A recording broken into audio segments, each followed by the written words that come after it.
Hey, what's going on, everybody? It's Gaines from Almost in Full Color. Today's video, I wanted to talk about the PlayStation Portal.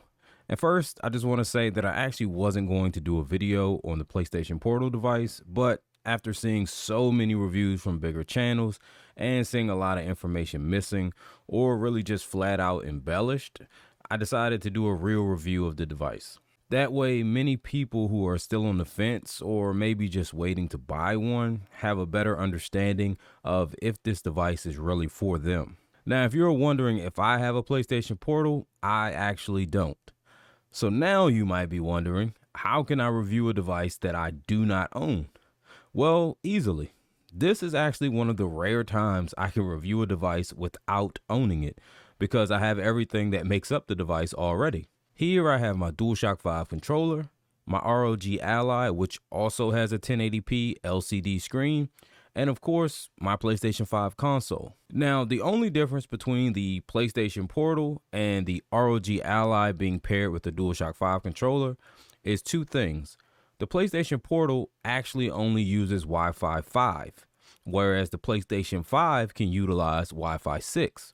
The ROG Ally actually uses Wi-Fi 6E, so the connection between my PS5 and the ROG Ally will actually be a better connection than the one between the Portal and the PS5 because they'll be able to use Wi-Fi 6 instead of the PlayStation 5 having to come back down to Wi-Fi 5 when connecting to the PlayStation Portal. So that means it'll actually be a faster connection between the Ally and the PlayStation 5 than it would be between the PlayStation 5 and the PlayStation Portal. Now, Sony probably used Wi-Fi 5 with the PlayStation Portal because Wi-Fi 5 has a better range than Wi-Fi 6, which is where Wi-Fi 6E comes in, the E standing for extended, which, as you may think, it extends the range of Wi-Fi 6, which is what the ROG Ally uses. I just wanted to make that point in case anybody was wondering about the connection. The connection should actually be better with the Ally than with the Portal. All the adaptive trigger and haptic feedback still happens on the DualShock 5 while I'm using it for remote play with the PlayStation Remote Play app on the ROG Ally. So essentially, there is nothing different about using my setup versus the PlayStation Portal, except that the connection should actually be better in theory. Well, maybe one more thing: convenience.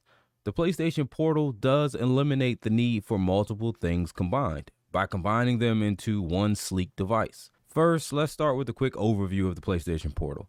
Essentially, it is an 8-inch 1080p 60Hz screen sandwiched in between a DualShock 5 controller being sold for about $200. So if you love the feel of a DualShock 5 controller, safe to say you'll love the feel of this as well because, well, it's a DualShock 5 controller. The PlayStation Portal is for one thing and one thing only: PlayStation Remote Play with your PS5. You will need a PS5 in order to use this device, and all games you play with this device must be installed on the PlayStation 5 first. More on that later. This device doesn't work with PlayStation 4 consoles, even though those consoles also use PlayStation Remote Play, so keep that in mind. The PlayStation Portal is also not compatible with PlayStation Cloud streaming service at this time, but there are rumblings that it could come later on down the line. PlayStation Portal also doesn't have support for any wireless Bluetooth headsets at this time, since PlayStation locked it down to only being compatible with the earbuds and headset they developed that utilizes, I believe it's called PlayStation Link technology. The problem is these earbuds aren't out until December, and the headset isn't set to release until February 2024. The earbuds are going to run about $200, and the headset is going to run about $150. But it's still odd they didn't have at least one of them ready to go to coincide with the PlayStation Portal launch date. But if your headset has a 3.5mm audio jack, you can plug it directly into the Portal to hold you over. Also, one last thing to note is that the PlayStation Portal does not have a browser. So if you are anywhere like a hotel, a coffee shop, or a similar place that has a public Wi-Fi that you need to open a browser to access, you will not be able to connect to those Wi-Fi networks while you're out and about. So if you plan to do a lot of gaming away from home on this thing, make sure you have a hotspot you can use and connect to it with you, something like your phone. Another topic I want to touch on is connectivity between the PlayStation 5 and the PlayStation Portal.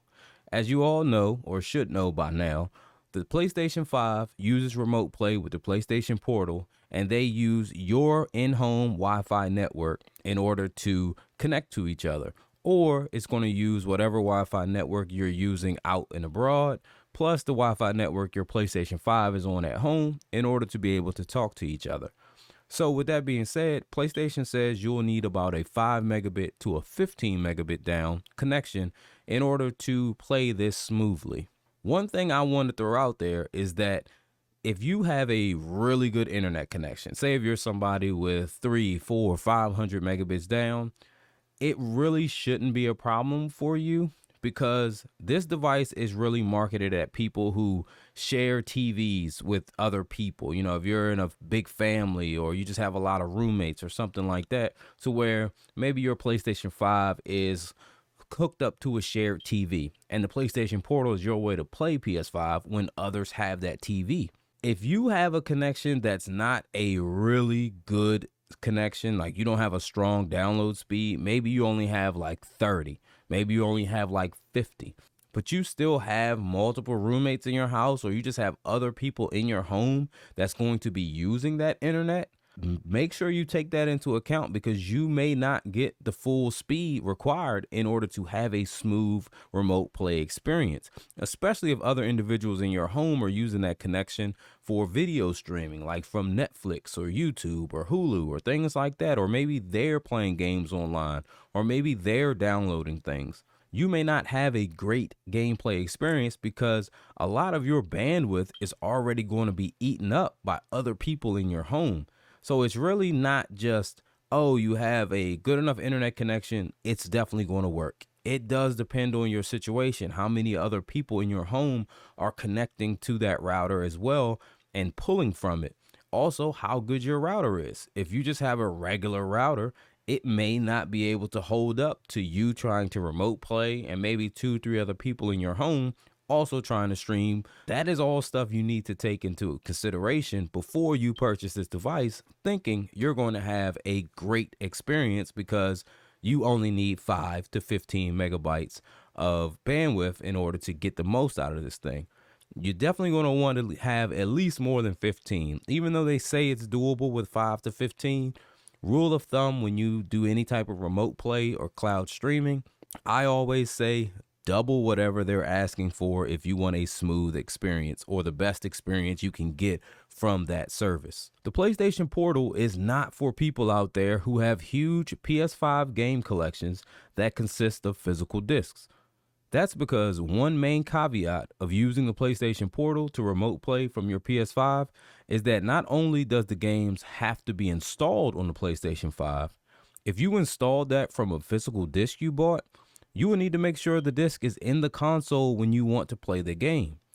Now, that is a huge convenience killer for people who have multiple games they want to play, because you'll need to get up and go physically change out the game each time you want to play something else on your PlayStation Portal, which essentially kills the whole point of the Portal, which is playing games on your PS5 without actually having to be near the PS5 or interface with it at all.